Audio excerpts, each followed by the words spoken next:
Hello বন্ধুরা, নমস্কার। আজকে আবার একটা দারুণ স্বাদের রেসিপি নিয়ে চলে এসেছি। আশা করছি আজকের রেসিপিটা তোমাদের খুবই ভালো লাগবে। ভালো লাগলে অবশ্যই একটা লাইক করে দিও, বন্ধুদের সঙ্গে বেশি বেশি করে শেয়ার করে দিও। আর যে সকল বন্ধুরা এখন আমার চ্যানেলটাকে সাবস্ক্রাইব করনি, অবশ্যই সাবস্ক্রাইব করে এই দিদিটারে একটু সাপোর্ট করো। তাহলে চলো আজকের রেসিপিটা শুরু করা যাক। দেখতেই পাচ্ছ, এটা কিন্তু পালং শাক, একদম টাটকা তাজা ক্ষেত থেকে কিন্তু তুলে নিয়ে এসেছি। নিয়ে আমি ধুয়ে কিন্তু পরিষ্কার করে নিয়েছি। পালং শাকের তো আমরা অনেক কিছু রেসিপি করে খাই, কিন্তু আজকে আমি একটা নতুন রেসিপি বানিয়ে দেখাবো, সেটা চিকেন পালং করে। এই চিকেন পালংটা কিন্তু অনেকে খেয়ে উঠতে পারে না বা করে উঠতে পারে না, কিন্তু খেতে বন্ধুরা খুবই অসাধারণ হয়। একবার হলেও এই শীতে কিন্তু শীতের পালং শাক দিয়ে কিন্তু একবার পালং চিকেন করে খেয়ে দেখো, খেতে কিন্তু বন্ধুরা খুবই অসাধারণ লাগে। সবার প্রথমে কিন্তু আমি এখান থেকে কিছুটা পালং শাকের পাতা নিয়ে নেব। ডাঁটাগুলো তো লাগবে না, এই পাতাগুলো আমি নিয়ে নেব। আর যতটুকুনি দরকার আমি ততটাই পাতা কিন্তু নিয়ে নেব। দেখতেই পাচ্ছ কতটা কচি, আবার শুনেই বুঝতে পারছো পাতাগুলো কিন্তু একদম টাটকা কচি। আর এই পালং শাকটাই কিন্তু একদমই স্বাদ দেওয়া হয়নি, যেহেতু আমরা বাড়ি খাবো তার জন্য। এখান থেকে কিন্তু এরকম কচি কচি রেখে পাতাগুলো নিয়ে নেবো। আর এই ডাঁটাটা আমি রেখে দেবো, পরে ঘরে খেয়ে নেওয়া যাবে। পালং শাকে দেখো পাতাগুলো তো আমি ছিঁড়ে নিয়ে নিয়েছি। দেখছো কত সবুজ, একদম সবুজ বন্ধুরা পাতাগুলো দেখো। আর দেখো কতটা কচি, দেখছো। এবারে আমি উনুনটা কিন্তু ধরিয়ে নেব। এখানে কিন্তু আমি উনুনটা ধরিয়ে নিয়েছি, আর দেখো কড়াও বসিয়ে দিয়েছি। এবারে কিন্তু আমি জল দিয়ে দেবো অল্প করে।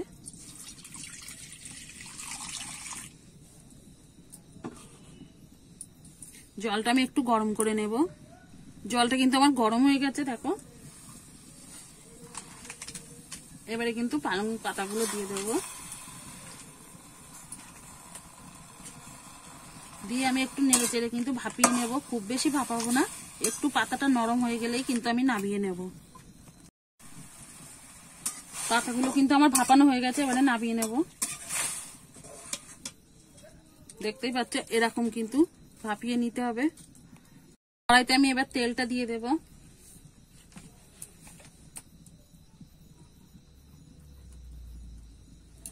তেলটা কিন্তু আমি ভালো করে একটু গরম করে নেব।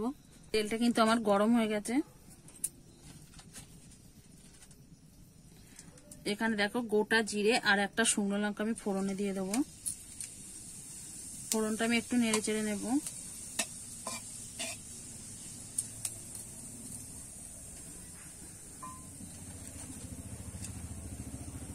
ফোড়নটা কিন্তু আমার হয়ে গেছে। এবার কেটে রাখা টমেটোটা দিয়ে দেবো,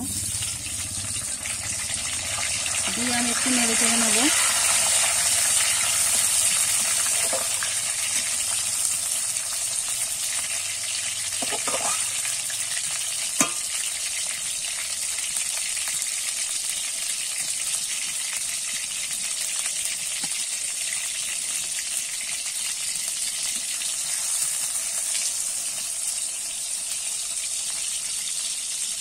এবারে কিন্তু আগে থেকে বেটে রাখা মশলাটা দিয়ে দেবো। এখানে পেঁয়াজ, রসুন, আদা, জিরে, ধনে আর লঙ্কা।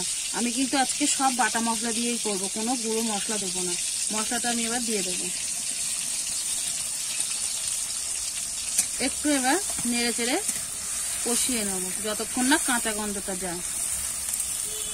মশলাটা কিন্তু আমি বেশ কিছুক্ষণ ধরে কিন্তু কষিয়ে নিয়েছি। এবারে কিন্তু আমি লবণ আর হলুদটা দিয়ে দেবো। লবণটা কিন্তু পরিমাণ বুঝেই দিতে হবে।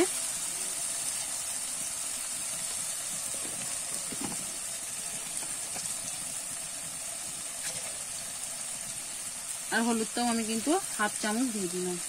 আর তোমরা যে যেমন ঝাল খাবে সেরকম দিয়ে নেবে। এবারে কিন্তু আমি একটুখানি নেড়ে চেড়ে কষিয়ে নেব।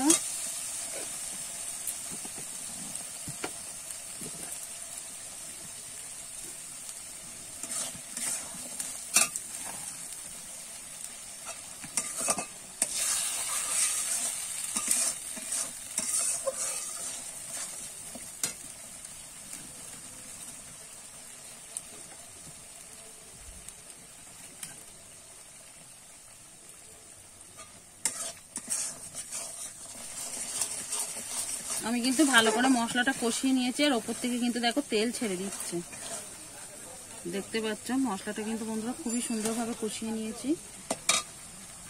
এবারে ধুয়ে কেটে রাখা চিকেনটা দিয়ে দেব।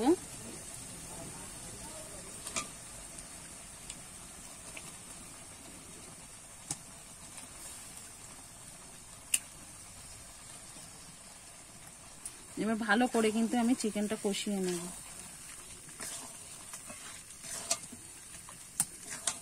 আমি এখানে না চিকেনের পিসটা একটু বড় বড় রেখেছি, তোমরা চাইলে কিন্তু একটু ছোট ছোট পিসও করে নিতে পারো।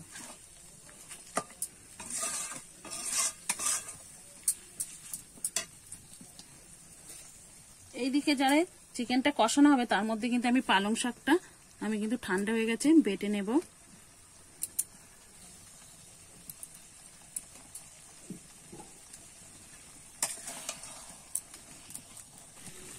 দেখুন বন্ধুরা, আমি কিন্তু ভালো করে কষিয়ে নিয়েছি, আর দেখতে কত সুন্দর হয়েছে দেখুন গ্রেভিটা।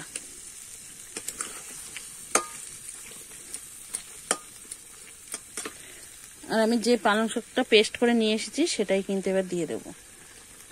আর পালং শাকটা পেস্টটা দেখুন বন্ধুরা কতটা সবুজ, একটুখানি ভাপিয়ে নিলে না পালং শাকে কিন্তু কালারটা ভালো আসে। এবারে কিন্তু আমি নেড়ে চেড়ে নেব ভালো করে, আর একটু কষিয়ে নেব।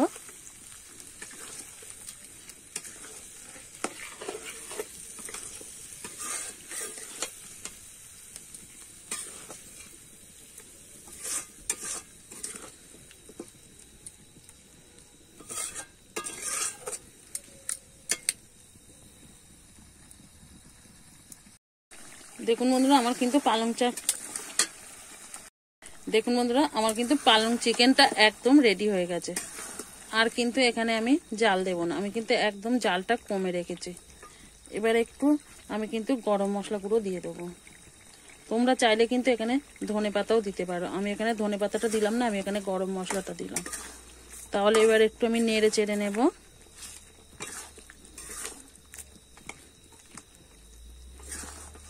দেখতেই পাচ্ছ বন্ধুরা দেখতে কত সুন্দর হয়েছে। তাহলে আমি কিন্তু এবারে নামিয়ে নেব, আর জাল দেব না।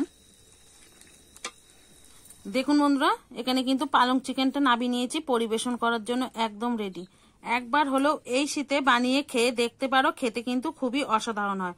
ভাত বা রুটি পরোটা সবার সঙ্গে কিন্তু খেতে অসাধারণ লাগবে। আর বাড়িতে বানালে অবশ্যই কমেন্ট করে জানিও কেমন লেগেছে খেতে। আর আজকের রেসিপিটা তোমাদের কেমন লেগেছে সেটাও কিন্তু কমেন্ট করে জানিও। আজকের রেসিপি তাহলে এখানেই শেষ করছি, আবার নতুন কোনো রেসিপির সঙ্গে দেখা হবে। ততক্ষণে ভালো থেকো, সাবধানে থেকো, সুস্থ থেকো।